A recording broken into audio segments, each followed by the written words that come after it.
Hi, everybody, and welcome to another episode of Spoken and Heard. I'm Haley Mitchell Haugen. I'm the founding editor of the poetry quarterly journal Sheila-Na-Gig Online, now entering our 10th year of production, and the small press Sheila-Na-Gig editions, now with more than 60 anthologies, individual poetry collections, and chapbooks published since 2017. These projects fall under the umbrella of our 501c3 nonprofit arts organization, Sheila-Na-Gig Inc., where we strive to uplift new and established poets everywhere. I hope you all will check us out at SheilaNagigBlog.com, where I encourage you to read our journal and to, of course, support our authors by buying their books. It is my honor to offer tonight's online platform for Kari Gunter-Seymour's Spoken and Heard. Kari Gunter-Seymour is the poet laureate or past poet laureate of Ohio, and the author of 3 award-winning collections of poetry, including her latest, Dirt Songs from Eastover Press in 2024, and A Place So Deep Inside America It Can't Be Seen from Sheila-Na-Gig Editions, which was winner of the Ohio Poet of the Year Award in 2020. Kari is the executive director of the Women of Appalachia Project and editor of its anthology series, Women Speak. Her work has been featured in the American Book Review, Poem a Day, World Literature Today, the New York Times, and many, many other places. Welcome, Kari. So great to have you back here and to be sharing Spoken and Heard. Welcome. Thanks, Haley. It's so great to be here. I'm always so glad to see you when we're doing Spoken and Heard, because I get to see you every month for a while, which is so fun. Of course, I want to thank Sheila-Na-Gig and you for being willing to provide the platform for us. And as always, I want to send out a huge thank you to the Ohio Arts Council for sponsoring the 2025 season of Spoken and Heard. And actually, they've sponsored several seasons, so we're really grateful for that. I also want to welcome everyone who's here with us tonight live, and of course to greet those who will stream us later on social media and YouTube. So tonight is the second event of the fall season, and I'm hosting Appalachia's own Jonathan Corcoran and the fabulous poet and Swim Everyday managing editor Jen Karetnick. We will do a short Q&A after the readings for those of you with us tonight. So please kind of jot down some of your thoughts and questions and be ready to enter those in the chat at the end of the readings. Please don't put them in early because then I lose track and then you have to put them in again anyway. So sorry, I'm a little slow sometimes. I also want to encourage you to put comments in the chat window for our featured guests because you know, when we're doing a Zoom reading, lots of times we feel like we're in a vacuum, and it's always kind of nice to see some of those ideas popping up in the chat window. So just as a reminder, you can find links to all of my guests' books on my website. That's KariGunter-Seymour-Poet.com/spoken-heard. And books from everyone who's visited and planning to visit this season are up there so that you can order their books. Okay, so let's begin. Okay, Jonathan Corcoran is the author of 2 books. His memoir, No Son of Mine, from University Press of Kentucky, received starred reviews in Kirkus and Forward, and was named a Best Book of the Year by Book Riot. No Son of Mine was a finalist for multiple awards, including the Weatherford Award for the Best Book About Appalachia, the Forward Indies Book of the Year, and the Catalyst Award for First Generation Storytelling. No Son of Mine was translated into Portuguese and became a bestseller throughout Portugal. Corcoran's story collection, The Rope Swing, West Virginia Press, 2016, was a finalist for the Lambda Literary Awards and longlisted for the Story Prize. His essays and stories have been published and anthologized widely, including in Belt Magazine, Salvation South, Still the Journal, Best Gay Stories, and the Oxford University Press textbook, How Writing Works. He received a BA in Literary Arts from Brown University and an MFA in Fiction Writing from Rutgers University, Newark. Jonathan teaches writing at New York University and has been a guest faculty member at the Wild Acres Writers Workshop. We had guests last month that actually organized um, the Wild Acres Writers Workshop. Also, the Appalachian Writers Workshop and the West Virginia Wesleyan College Low Residency MFA program. He was born and raised in a small town in West Virginia and currently he's in the big city, folks, in Brooklyn, New York.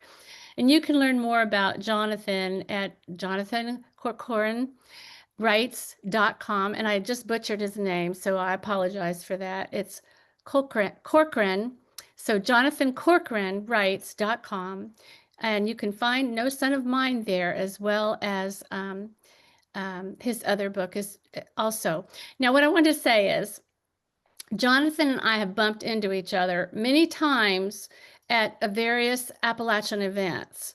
But we've yet to have the opportunity to sit down together for a real live get to know you and a cup of coffee. But I hold out hope that that will happen soon. So anyway, welcome, Jonathan. Thank you so much. Oh my gosh, Carrie, thank you. We are overdue. I will come find you. We're gonna have more than a coffee. We'll have a meal. I am so excited to be here. Thank you, Haley. Thank you, Kari, Sheila-Na-Gig, the support from Ohio. It's really just a treat to be joining everybody who's here live, and to those who will be with us later, thank you for listening. Um, uh, this is an exciting reading for me. I've been doing a lot of readings with this book, No Son of Mine. It came out a little over a year ago, and actually, just recently, it is now out in paperback. So this is kind of, I guess, my celebratory paperback reading. So if you'd like to get the paperback edition, please do. I don't yet have my hands on that copy, so thanks in advance. I want to read to you today. Let me tell you a little bit about this book, and then I'm going to read to you a long section from towards the end, but I'll talk about that in just a minute. This is No Son of Mine, a memoir. This is a book about my complicated relationship with my late mother. I was born in West Virginia, as Carrie mentioned, and when I turned 20 years old, my mother found out my biggest secret in my life, which was that I was gay. She called me the night of my 20th birthday and, in a devastating moment, announced to me that I was no longer her son. This began an on again, off again relationship that lasted for more than 15 years of my adult life, where we would spend years not speaking to each other. Um, and we would come back together only to sort of pull apart violently. It was really a tough situation. Well, the situation got much more complicated in 2020. You'll remember this was the beginning of the COVID pandemic. I was in Brooklyn, New York, where I live now, and uh, New York City had just gone into lockdown in March of 2020, and I, 3 days into lockdown, unfortunately got sick with COVID and was very scared and very sick. And 3 days after I got sick, I received a phone call from one of my sisters that my mom had passed away from an unrelated illness. And that was really the genesis of this book. As I was sick, trying to grieve for my mother, I began sort of mulling over a couple of questions, which was, how do you grieve for somebody who's perhaps loved you and hurt you more than anyone in your life? And a related question, which was, because it was COVID, we didn't have a funeral. And I sort of began asking myself, how do you grieve without having a funeral? How do you grieve a body without having a funeral? And I didn't know how important that was to me. And so that's really about a year after that happened. I sat down. My process of grieving my mom's death was writing this book, trying to understand who she was, what had happened between us, and how to make sense of all of that. I've read so much from the beginning of this book. I would love tonight to read a little bit from the latter part of the book, and I'll give you just a little bit of information that you need to understand. Nothing's a spoiler. I've already told you everything that happened. She passed away during COVID, and because there was no funeral, I stayed in New York and was not able to actually physically go back to my hometown in West Virginia to sort of grieve her for almost over a year. My sister planted a dogwood tree in her yard and put her ashes in it. And I'm going to read to you a section from the end of the book as I finally get to go back to West Virginia a year after COVID has happened. And I'm planning on going to see the tree where my mother has been, her ashes have been put into the ground. So I'm just going to start there. The only names you need to know in this is that I mentioned my husband, Sam. Sam is my husband. Here we go. The date approaches. I've been telling friends that we're taking a trip down to see my family, and the reaction is, "Oh, that's nice." And sometimes, "How are your parents?" They're dead, I want to say, and my memories are unsettled. But I don't say such things to my friends who mean no harm. My family has always been a vague thing to most of the people in my life.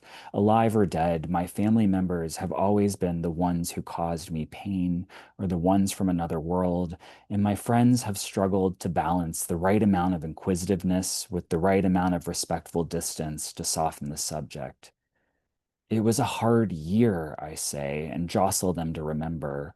And then they leaf through the annals of social media and rifle through long forgotten text messages and emails, somewhere between the sirens and the bodies and the variants and the vaccines. And then and there, or maybe an hour later, they say, "I am so sorry. It has been such an awful year for you." I too forget sometimes. It's Friday, June 25th, and we're at the World Trade Center and then on the PATH train to pick up a rental car in Jersey City because it's cheaper to rent across the Hudson and then on to the 7-hour drive down to West Virginia. And the truth is, I still don't know exactly what or who it is that I'm looking for, what to call this book, why I'm sitting at this desk recalling this trip. Am I looking to find the boy in the photograph, his hand gesturing toward the creek, the mother who eludes me still?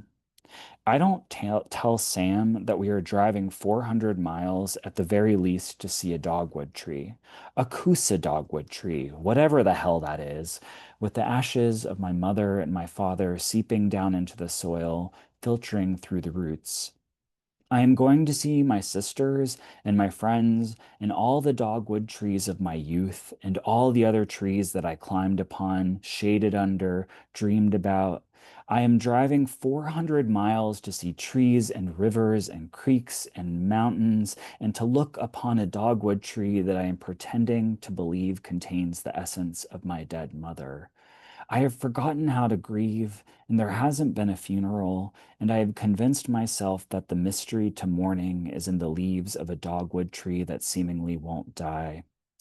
We drive through New Jersey and we drive through that wretched stretch of Pennsylvania when I smell the farm smells on I-78 and we see the faded billboard for shearling jackets, exit 19.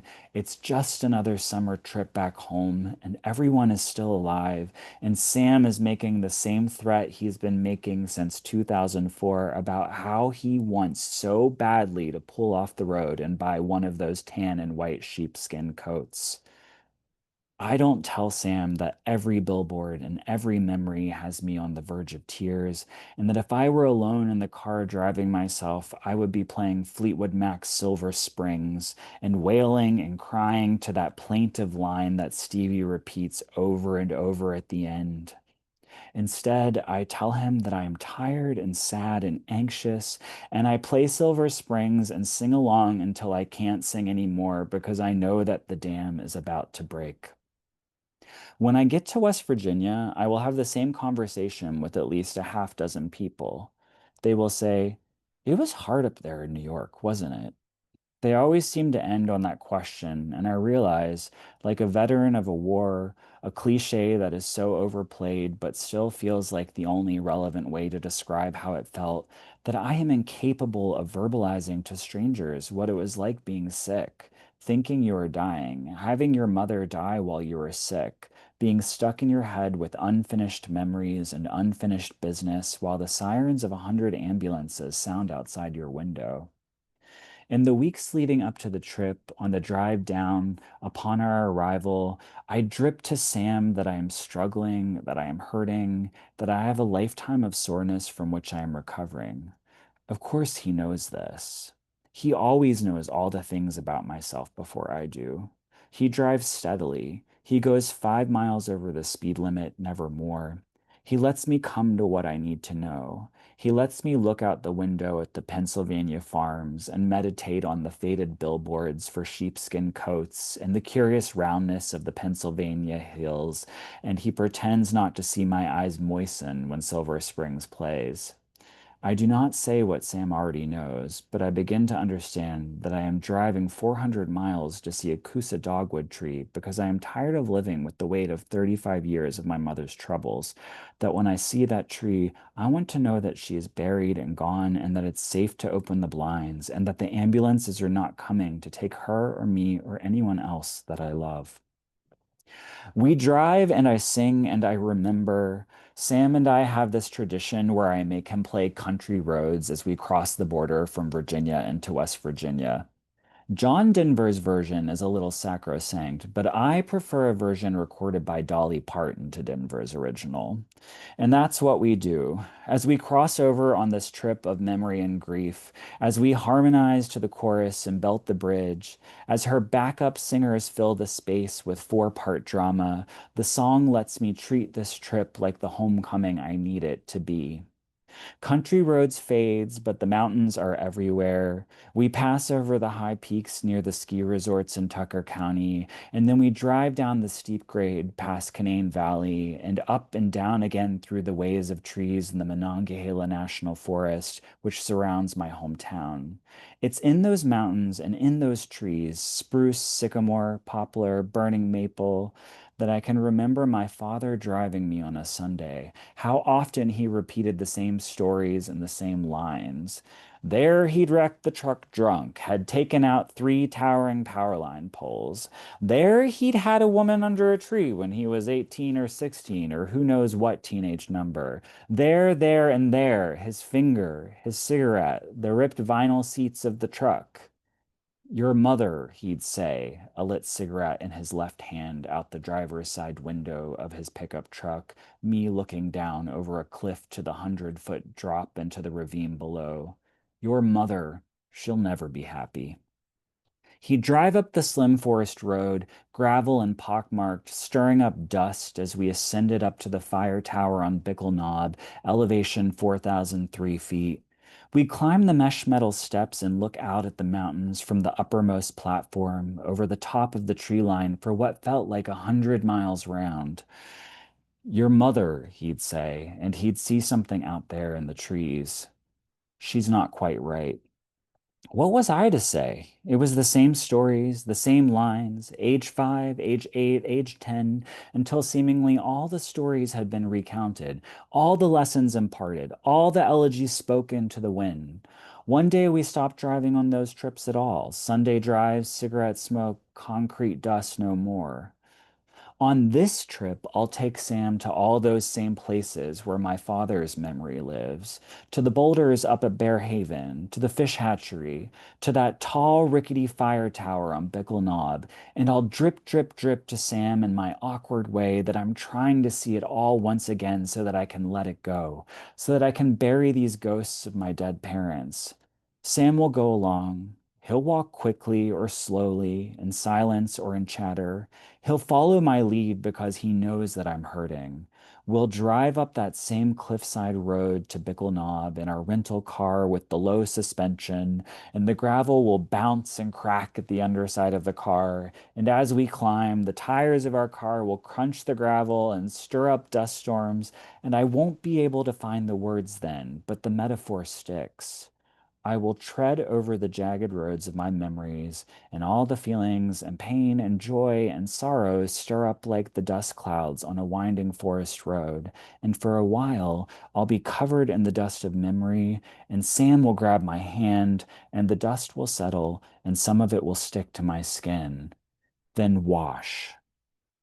Sam and I will climb the fire tower at Bickle Knob, and my heart will race because I have developed a fear of heights. I will look out to the north, to the east, to the south, to the west.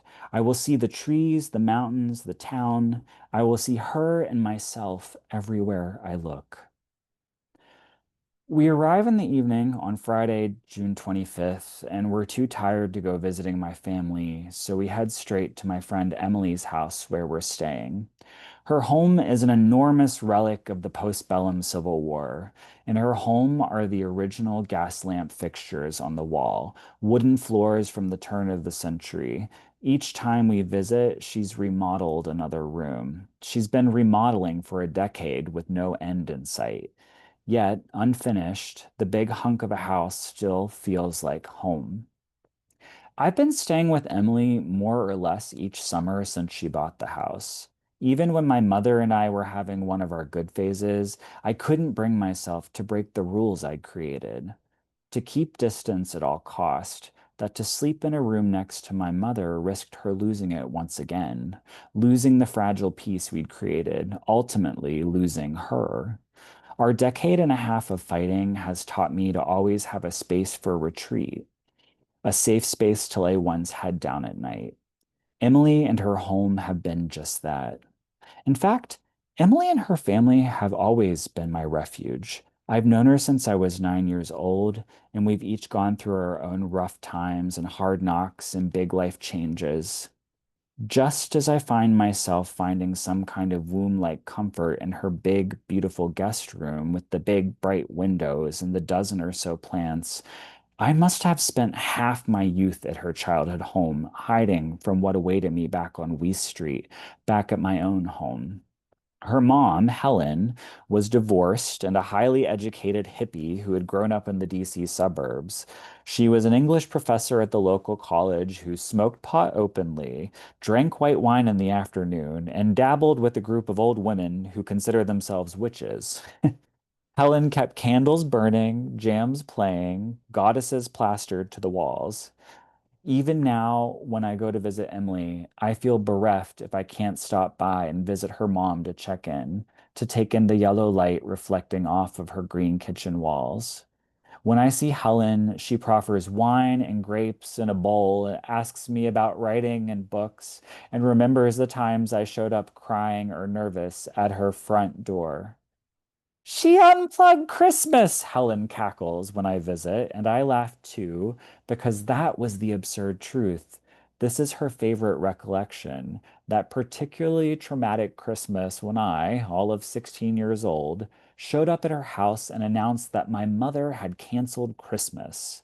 There was always some camp in my pronouncements. I'd thrown open Helen's front door on Christmas Eve, hands in the air, my head shaking in disbelief.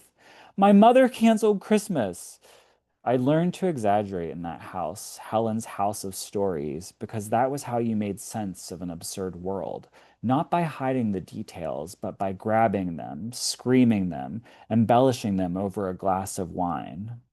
The days before my mother had canceled Christmas, we'd all been fighting. I with my sisters, my mother with my father. My mother snapped viciously, violently, like when she'd broken all the glass when I was a kid. She'd been snapping more and more with each passing year. There was hardly anything left to break. She ripped the cord from the wall outlet on Christmas Eve, and the Christmas tree went dark. She screamed, and then out went the lights outside the house. She announced, "Christmas is over until you learn to love each other." I ran to Emily, to Helen's. We drank wine and toasted to my mother, to the end of Christmas, to the pipe dream of dysfunctional families ever learning to love each other. I am thinking now of what it means to love someone like family. I am thinking of Helen's kitchen table, her eternal glass of wine, her open door. I am thinking of how her home has always had an open door for every troubled child, every lonely miscreant. When I would visit as a child, there was always a stranger sleeping on her couch. Early on, after my mother disowned me, I was on one of those clandestine trips back to Elkins, the ones I took to hold tight to what was left, to convince myself that my mother couldn't take everything from me. I was visiting Emily, and we went to see Helen, and Helen found out that my mother had cut me off, and she said, "You will stay here." It was an offer, a fact, a command, all these things. Of course, we talked about the details of what had happened, why I thought she'd done what she'd done, but there was no deep discussion about what it meant for me. There was no long, lingering sobbing over how I would survive, how I would exist without a family. Helen said, "You will stay here." And though I never did, I always stayed with her daughter, my dear Emily. I knew that Helen's door remained open, that a bed or a couch could be mine with no notice. In my life, I have been a lot of mothers' children, and Helen's certainly. Helen, Emily, their homes, they were shelter. They provided shelter. They sheltered. To shelter means to protect someone, to provide a roof, both real and figurative. And as I return once again to Elkins, I walk into the door of Emily's home and I think of her mother and that old house still standing, the door still open, as always, to the kitchen and the wine and the grapes and the marijuana packed bowl and the witches and the strangers on the sofa. I think of sheltering and mothering and whether these two words mean the same thing. I realize I have spent so much time seeking shelter from the ones who should have been my protectors, and how, even now, I try to keep wine in the fridge, try to keep my front door open, that the memories of the ones who kept me alive and going are in every place I've ever lived. That when people say it is amazing that I am still in touch with old friends from high school, it's so hard to explain what it meant to be taken in, to be protected, to be assured. The Emilys, the Helens, the Jerrys, the Mandys, the Lynns, all these women who sheltered and held and mothered me as I worked my way back to being whole. Helen said that her old clapper-covered place had once been a boarding house, and that she'd seen in a vision that there were only good ghosts there. When we arrive at Emily's, we walk through the front door of her big old house, and eventually she wanders through her halls and finds us, and she says, "Welcome home." And I think I'm going to stop there. Thank you so much. Oh my goodness, Jonathan. That was just amazing. Thank you so much. I just really appreciate you considering what you wanted to read tonight and sharing all that with us. Not to interfere in any way with your own grief and your own story. My mother also died during COVID, and I won't go into details, but I too, for me, there was a tree involved. Um, I find that ironic. So when we sit down to talk, maybe we can touch on that a bit. But again, I want to thank you so much for writing this amazing, beautiful book and sharing it with the world. And I'm so glad it's doing so well, as it should. Um, so we'll move forward. It's hard to believe we have yet another marvelous voice to hear this evening. A 2024 National Poetry Series finalist, Jen Karetnick is the author of 12 collections of poetry, including Inheritance with a High Error Rate, which came to us in January of 2024. It was the winner of the 2022 Cider Press Review Book Award and semifinalist for the PSV 2025 North American Book Awards. Forthcoming books include What Forges Us Steel, the Judge Judy poems, which sounds so wonderful. And that's coming out of Alternating Current Press in 2025, and Domiciliary from our very own Sheila-Na-Gig Editions in 2026. Her work has won the Sweet Lit Poetry Prize, Tilford Writing Contest for Poetry, Split Rock Review Chapbook Competition, Hart Crane Memorial Prize, and Anna Davidson Rosenberg Prize, among many other honors, and received support from artists in residence in the Everglades, Centrum, Miami-Dade Artist Access, Mother's Milk Artist Residency, Pine Meadow Center for Arts and Agricultural Roundhouse Foundation, Vermont Studio Center, Wasiak Project, She too has spent time at Wild Acres Retreat. I just find that ironic that so many of us here tonight have studied at Wild Acres.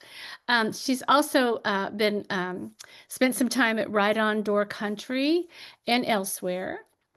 Jen holds an MFA in poetry from the University of California, Irvine, and an MFA in fiction from the University of Miami. The co-founder and managing editor of Swim Every Day, she has recent or forthcoming work in Cimarron Review, Nell, Pallades, Plume, Seneca Review, Shenandoah, Sixth Finch, Swamp Pink, Verse Daily. I can go on and on and on.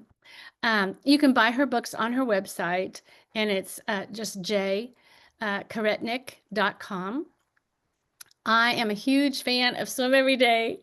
I wake up at 2 it most mornings. So for those of you who may not be aware, which I can't imagine you're not, but if you are not, it's a daily email that if you sign up for it, it just comes quietly into your inbox. You can open it as you have time to read. And every day there's, except for maybe a handful of days when they take a breather once a year. But it's magnificent to wake up to that every morning. But even more wonderful for me is that I've had a couple of poems or 3 published there. And what I found wonderful was working with Jen and her staff. And I'm just so grateful to them for working so hard to lift up so many women's voices, and many that we may never have heard had they not found them. So I'm just so grateful for that. And so again, you can find her books on her website, and I am just so excited to have you here with us tonight, Jen. Thank you for coming. Thank you, Kari. That was like the nicest introduction I think I've ever had. And thank you all for being here. Thank you especially to Haley, who is publishing my next full-length collection. And it's been a very difficult year. I've had 2 books go out of print with 2 presses that have gone under. And it is just so nice, for lack of a more enthusiastic word, but it is just, it's heartwarming to see new publishers coming into the space and not leaving it. And I know that Haley has taken on a lot of publishing. And so it's just, it really makes me feel like we are a part of a community that is helping each other and listening to each other. And Jonathan, you are a hard act to follow because your writing is so poetic, but I will try. It'll be difficult, but again, thank you all for being here. And I think I'll go right into it. I'm reading primarily, I'm going to read some new work, but I'm reading primarily from Inheritance with a High Error Rate, which documents my time, almost 20 years, raising my family with my husband and farming an acre of historic mango trees, which were planted in the 1930s. And we were picking starting in like 2000. And we finally moved right before the pandemic as we got older and our abilities to harvest mangoes are really heavy and gather up the ones that are bad in a very suburban neighborhood, which was not a mango plantation or farm. We had to give it up. And this was my processing of realizing that my children were growing up and my nest was emptying, and in a very literal way that we were leaving the farm. I still miss it. So I'm going to start off with a poem about the mangoes. This is the title poem. Mango, an inheritance with a high error rate. The slick gush of you, the stain and stick of you. How you fill cheeks like the residue of a tongue bitten nearly into. The way you linger in the air with the fleetest of flies no one can catch, except with leftover wine rotting in wide-mouthed glasses, along with the lead points of bodies I collect like coins until the liquid chokes with them. This is about how I've loved you for so long, I've grown weary of you. Fragrant wild grenades percussing through the night onto the shards of the pool deck, pinging off drain pipes and catching in gutters, splattering the slats of the solar panels with such force that I sleep dreaming of ancestral dangers. And all the abundance you beget, the family members who clamor for you and bring back breads and chutneys and salsas made too saccharine with you, dishes to spoil in the back of the refrigerator, and your pits that root themselves in oolite and silt from squirrel gnawed fruit, thrusting up seedlings when no one is looking that might or might not bear if allowed to grow, but will be considered new varieties if you do. Those genes throwbacks to every Asian, Latin, and Caribbean tree that contributed to your lineages. And those who will name you, guess again, rename you, and the food pantries that won't take you, even though you are fresh, unprocessed, because this is no longer how America embraces anything in your colorful foreign-born skins. And it's interesting to me how long ago I wrote this poem and how the ending, where it turns, is still so relevant today in this regime that we're living under. This is the first poem in the book. This is a true story. And I think the title will tell you what that story is. I commiserate with a pygmy octopus found in the Miami Beach parking garage. First time, I get it. In this place, it's inevitable to cling to cement like forgotten spaghetti in the bottom of the pot. Bottom dwellers, holders of the smallest hopes, we have so much in common. Always, it's a rude awakening to find yourself flush on the floor under the neon glare of a super beaver moon, the surging sea a near distance, that uterine shed of toxic algae, the sick room stink, sweeping in long before the scarlet feathered dawn, pushing you into a place you never thought you'd go. All three of your hearts were born to know what dying is, but this is different. Only air beats through your gills to replace their copper charges. Canary in the coal mine of climate change, marine biologists call you. Expect more sea creatures in dry spaces. Twitter sends recipes, sarcasm. This is from the city that brought the world a shark on the metro rail. Is it running for mayor? Harbinger or hoax, but alive when security scoops you into a bucket of salt water and deposits you home. The question is not, how long can you survive out of the ocean, but why should we have to see your blood to know how blue it runs? So some interesting octopus facts there, that they have 3 hearts and their blood is blue. Stuff that I'd love to research, that kind of thing. This is a very Miami poem. It's called, well, it's a running title, so I'll just read it.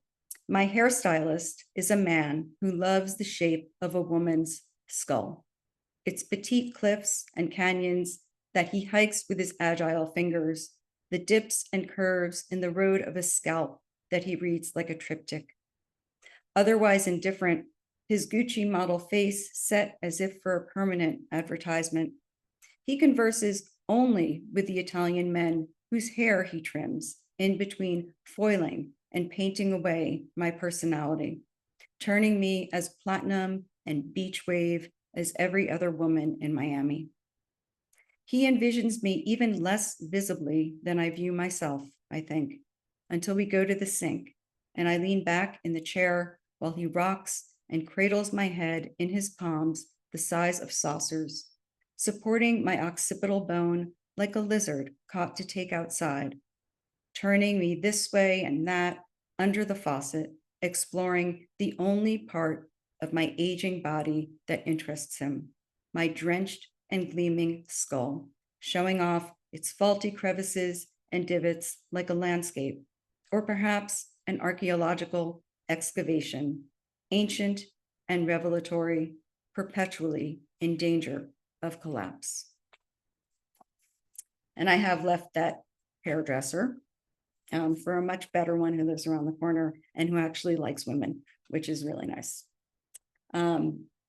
We recently, this week, lost a very beloved pet very suddenly. And while this is not about cats, I'm just going to read this in honor of him. Just because every pet is precious to us and a member of the family. We are both cat and dog people, so you don't have to pick. We don't pick.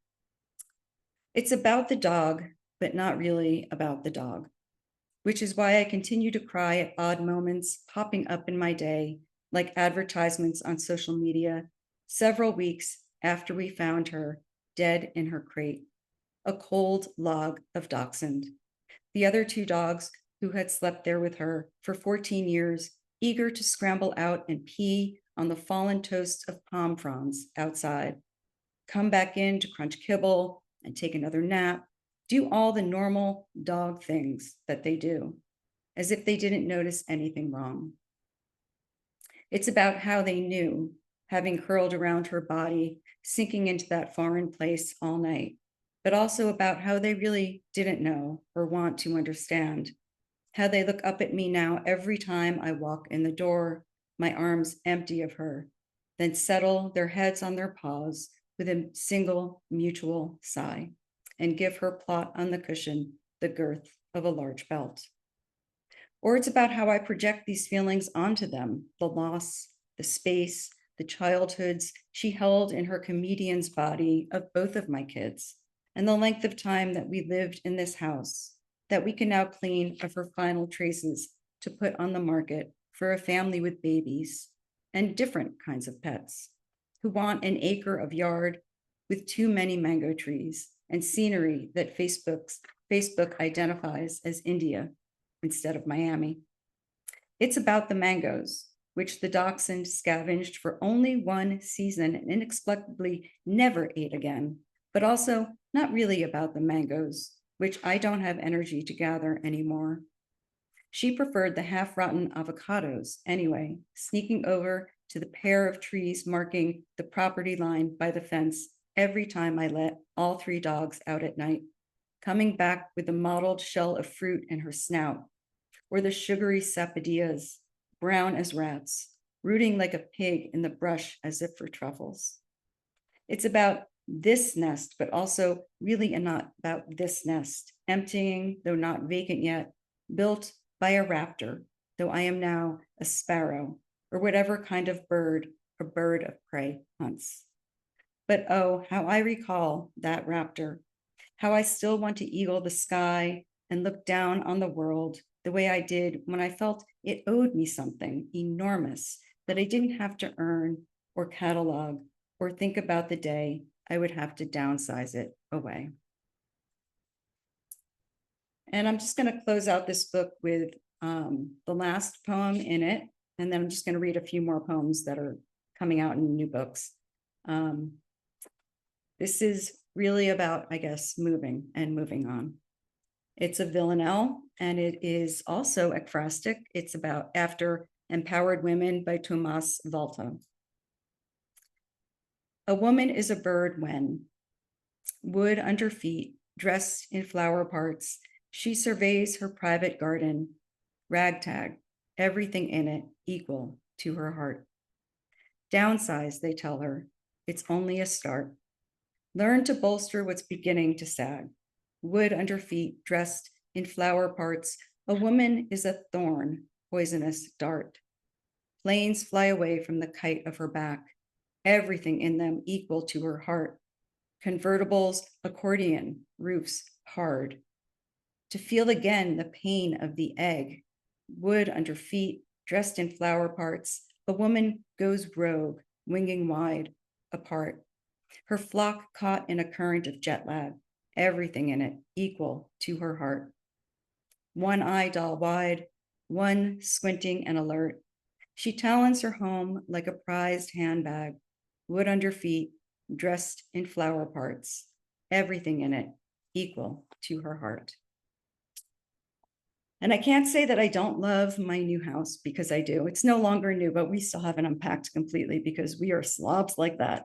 And And speaking of the person that lives here with me, I'm going to read a poem for him.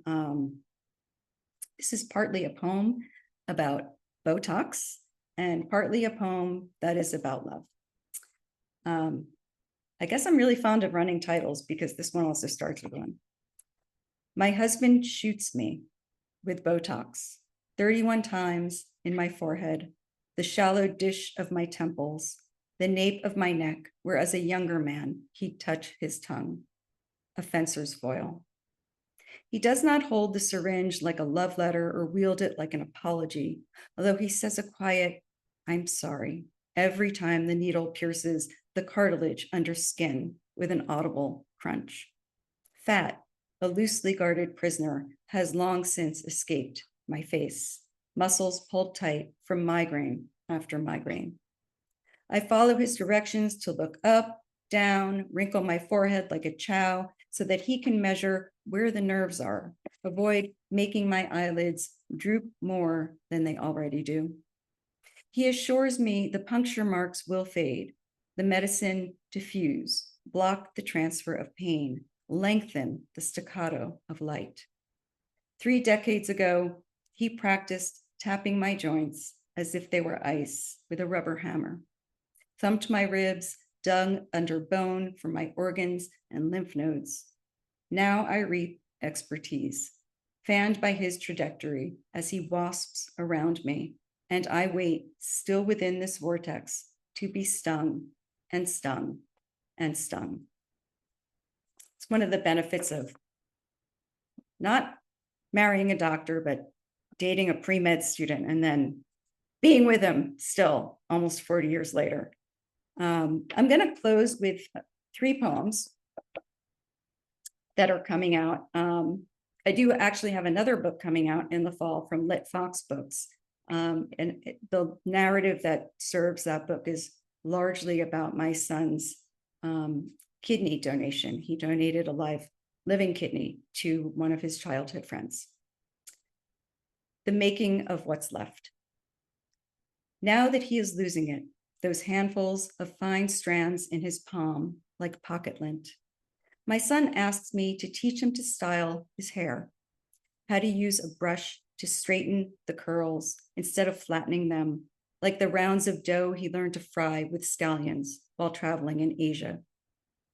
Now that he's losing it, the 5-year girlfriend gone as if she had never been, 4-year college done, the 2-year job in Austin to begin, the dermatologist confirming the fine strands in his palm like pocket lint is male pattern balding, and that tests have revealed that autoimmune disease lies in wait, as it did for me at that age. My son asks me, teach me to style the cowlicks that warp his part, his forehead, the way my older brothers did, who is forever younger than me now. His hair a brush that grows straight into earth. My brother was my son's godfather, but even that didn't heal what was wrong between us. We were too much alike, from the hair that needed brushes to straighten to the comorbidities we both had to track like animal scat through our blood. My son holds the hairdryer as if it is his girlfriend.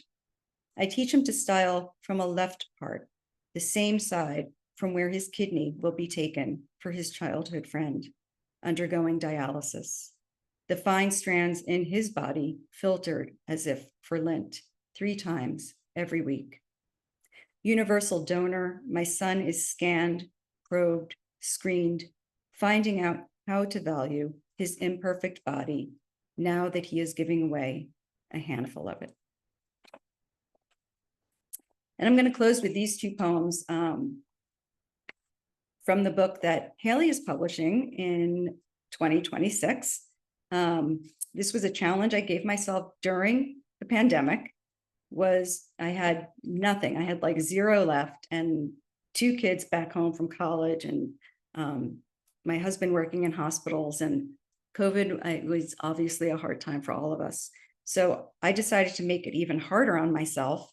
And I challenged myself to write an abecedarian for every letter of the alphabet and a beautiful outlaw for every letter of the alphabet. And that's what Haley is publishing. It's called domiciliary, because I was pretty much homebound, but I was imagining and remembering a lot of things. So the first one is an abecedarian. It's called, for the letter Q, quahog, aka the chowder clam, and it has an epigraph. The untimely death of Ming the clam, the oldest living animal in the world, was no accident, it has been revealed. Algonquian arenicious bivalve leaned from coastal Atlantic interstices, drawled with distinct vowels. It estimated climate change, forecasting the rising oceans, having grown a ring for each year, hardening its shell the way a tree invests in itself, recording both the injurious and the beneficial. King of clams, the big boss of little necks, alive for 507 years, Ming, Arctica islandica, named for the Chinese dynasty, opened scientists' eyes to how ridges pale and dilute during years of QPX parasites and El Nino seasons, resuming thickness when ice snaps us back into myth-making, trails to the ocean's edges. But useful as this was to them, its value to us lay inside its inner lid, that violet wampum. We took only the meat, cross-hatched it, and tossed it into milk, yellowed with butter, to constellate a tiny zodiac, then devoured this temporary simmering sea. And this last one is a beautiful outlaw. It's called Duck, and it's also a true story. If you're ever looking for inspiration, I really recommend reading Next Door, which is filled with people voicing their opinions, but also sharing strange things around the neighborhood. So, Duck. Every time she passes the sewer, she hears sub-zero quacks. It's the Muscovy, she believes, that went to jump from the gutter to the curb, but whose voice now extends from below sea level, down there with the lost shekels and half-melted tranks and blood-clotted tampons. The text of it livid with worry. She can't enjoy the free-form jazz of her walks, imagining nuggets of fuzzy gamboge babies left jabbering lakeside, somewhere in the purlieu, unsequestered, as orphans often are for evening foxes. So she dials fire rescue to lift the gate, which they do, obliging as agave to offer sweetness, and find a male bullfrog, squat and jovial in the scuzz, performing his throaty jingles about sex. Thank you so much for listening and for being here. It was really a pleasure. And Kari, thank you so much for inviting me. And I would love to come have coffee too. Oh, that would be wonderful, wouldn't it? Maybe we'll do that rendezvous in the middle somewhere. So, and there's AWP next year. And we'll be there. We'll be there. And we, I'm coming with, Haley and I are coming with Sheila-Na-Gig. And so, yeah. And Jonathan, you've got to come so that we can meet in Baltimore and have a cuppa and catch up and see what's everybody's been up to. That would be so wonderful. So Absolutely. I'm sorry. I said, absolutely. We're going to do that. Okay. It's a deal. So I did promise, I just wanted to point out that, Katie, posted something that I thought was so perfect. She said, so many fresh metaphors throughout Jen's poems. And it's so true. You're just mesmerized from the get-go. And I always marvel, and I know everybody does, and it sounds stupid to say it, but I just must. It's one thing to read work and really appreciate it and love it. There's, absolutely that part, but to hear the person who wrote it, read it, just always is just such a treat and a wonderful experience. So thank you so much, Jen, and thank you as well, Jonathan, for this amazing evening. And I wondered if anybody who's here with us tonight might have a question you'd like to ask. You can just pop it into the chat window if you do, or even you might even have a question for Haley, and that's fine too. This is kind of our turn on the video for those of us who are participating, and a little bit of question time. So I am not seeing any questions, so I get to ask mine. And maybe once I get things started, people will change their minds. So I always like to ask what's coming up. So we know we're going to AWP, so we've got that to look forward to, but that's not till next March. So Jen and John and Haley, if you want to join in this, you're very welcome to, what's coming up. I am hoping this year to get to the Appalachian Studies Conference, which I'm very excited about, which will be in Marshall this year. So a chance for me to go back to West Virginia and connect with everyone. And I know a lot of wonderful people will be there. And if anyone's never gone to that conference or anyone watching this, I just love that conference. It's like a smaller version of AWP, but it's interdisciplinary. And so you get this wonderful mix of both writers and artists and community workers and sort of community activists who come together doing a lot of really interesting work. It's one of those places where I always leave feeling fed as a writer and an artist. And so I definitely recommend next spring, if you're on the circuit of conferences, throw that one on your list. You won't regret it.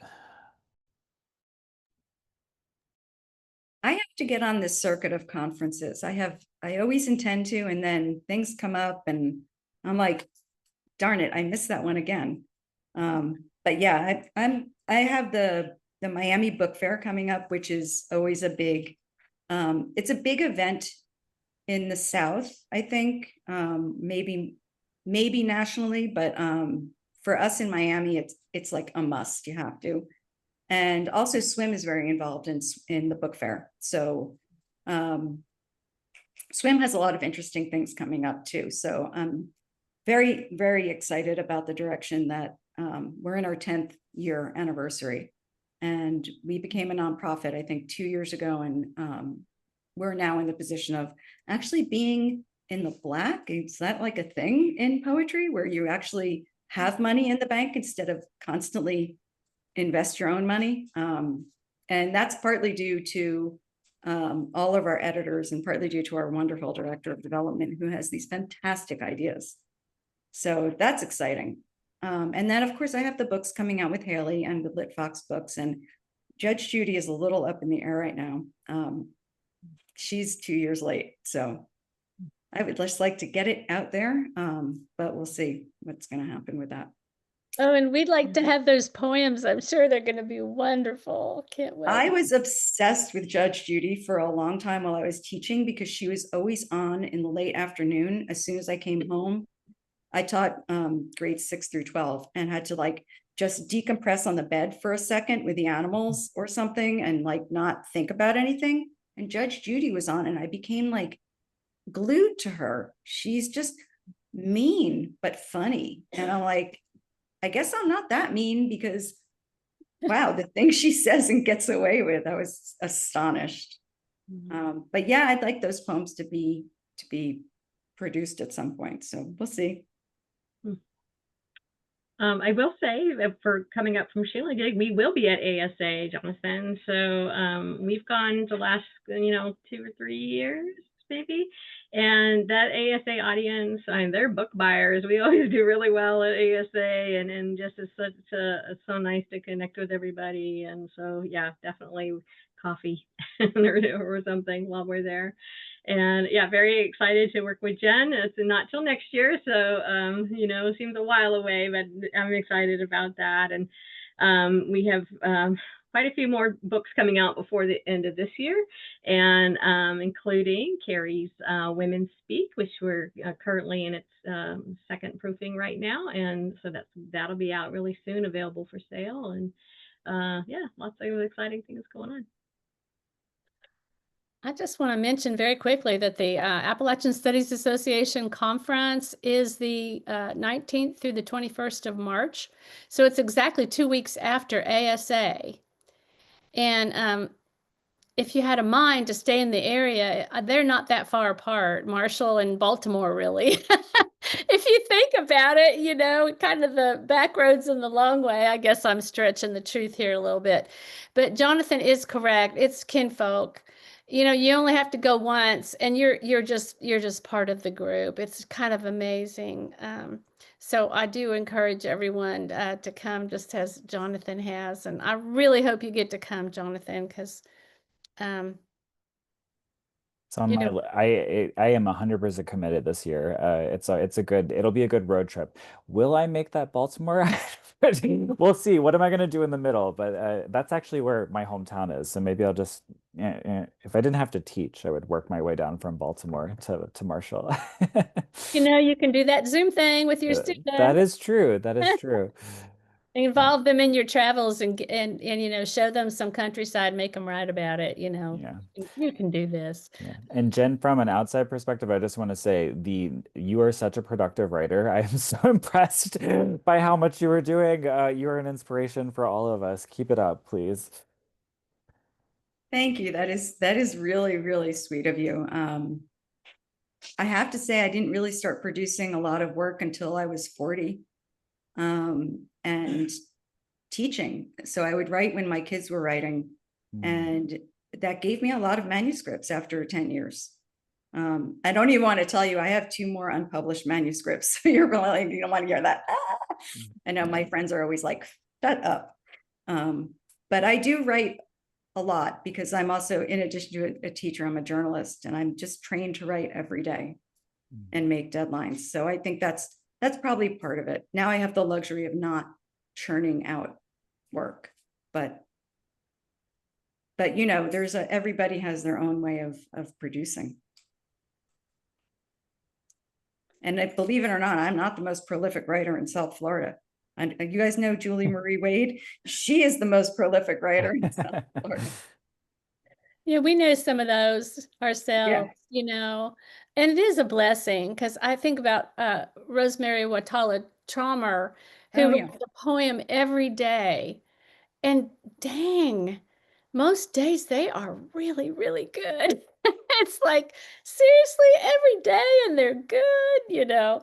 So there is something to that discipline that I really admire, and I'm hoping to have a little more time to write myself. So that'll be good. I hope you do, Kari, because we always love your work at Swim. Oh, thank you so much. That's so kind of you to say, because really you publish the most astounding folks. So, and I love that you lift up women's voices, of course, as well. So thank you for We that. do our best, Yeah. you know, so Yeah. that's all you can do. In this world, you're right. That's all we can do. Just like tonight, coming together in community. Community is so important right now. I'm so glad Robbie's here. I just adore her. She's an amazing poet and person. And so I want to mention that Robbie Nestor's been here with us the whole night, and she is an amazing woman. And so if y'all don't know Robbie, you Google her, Robbie Nestor, and look her up. She has some amazing work, some amazing books. And a just brand new book coming out. yes, a beautiful new book coming out, a delightful human being. So we're giving Robbie a little plug tonight. Does anybody else have anything? Do the two of you have a question or anything you'd like to ask each other, or anything else you'd like to say before we say good evening? All right, we'll just say, Jen, as an aside, I deactivated my Nextdoor account, but I might be reactivating it after tonight. I really enjoyed that for inspiration. It was perfect. Thank you. I actually have a few poems that I've gotten from the crazy people on there. They're not crazy. They're just a little quirky and eccentric. Like one guy who wanted to eat the things that he dug up from under his tree and thought they were truffles. And I'm like, don't just eat something without knowing what it is. This is how you get mushroom poisoning. Like, but again, we're in Florida. So this is like, these are Florida man stories. You know what I mean? Yeah, it's like Reddit. I get a lot of stories from Reddit too. Yeah. People are shockingly open about the human experience. So yeah, but Jonathan, I admire you for writing a memoir. I'm ready to go back to prose, I think, and but it's a daunting task. Yeah. It's difficult. You know, I think with the memoir, it's do you have the right subject matter that you need to write about right now? And that's sort of how that book came about. I think I've gone back to fiction recently, so we'll see. My first book was short stories, so I'd like to be a jack of all trades. I think I'll keep doing that. Wherever the writing wants me to go, I'm just going to go with it. I think that's sort of, Fantastic. I think yeah. that's the best way to do it. Well, I hope I run into you in person. Yeah, same. Likewise. Yeah. Well, thank you both so much for being here this evening. This has been just marvelous. And Haley, thank you again so much for providing our platform. Thanks to the Ohio Arts Council for supporting us financially. We couldn't be here without that. Again, remember, you can find everyone's books on my website, Kari Gunter-Seymour Poet.com, and a backslash with spoken-heard. And of course, Jen and Jonathan both have their own websites as well that you can go to. I just want to let y'all know that on November 20th, that's our next and final Spoken and Heard of the season. And I'm having the amazing Sarah Moore Wagner and Bun Kong Tuan, both poets and both astounding crafters of words. I'm just so excited. It's going to be amazing. As they all are. I just feel so lucky. I love my job. This is like, I am so lucky to get to do this. So thank you to all of you, Jen, Jonathan, Haley. Thank you to everyone who came tonight. And thank you, Robbie, for staying till the very last minute because you are just a good, wonderful person. And thank you to all the folks at home who will be watching later. And I just want to say, be well, friends, until we meet again. Thank you. Hi, thank you guys. so much. What a pleasure.